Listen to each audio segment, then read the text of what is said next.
Osagienwangbon the DMP. Efe no mo fiere, eyo mo ya mo. IGHONOGIE iwenumuru mengigo me. Ugaye kwebume, igo mutaweri mobone. Igo na yawe mitoma iwenumuru mengigo me. Agi ekpekpe o. IGHONOGIE iwenumuru mengigo me. Adero meri mego aiseti temi oseye pe o. Adero meri mego aiseti temi oseye pe. Adero meri mego emebe no gambo ekpese. Emebe no gambo ekpese o. Efite o. Adero meri mego emebe no gambo ekpese. Emebe no gambo ekpese o.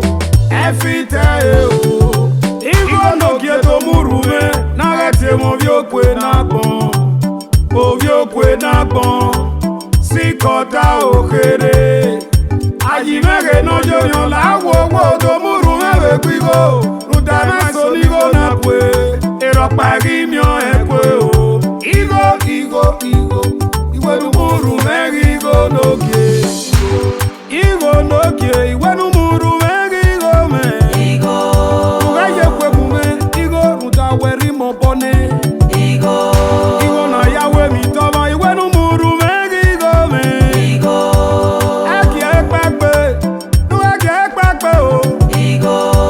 IGHONOGIE iwenu murume me.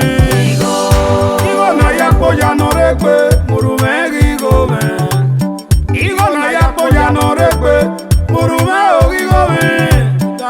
Ameri seti kpoja iwon kekan pe o. Iwadero meri mego eri me uji. Iwadero meri mego aona yarita kwa yare. Iwadero meri mego eri teme no se obuwebu. Iwadero meri mego iko imino. Adero piari mego eri motaka. Adero piari mego megala onu no riante tare. Oise pe yo pere.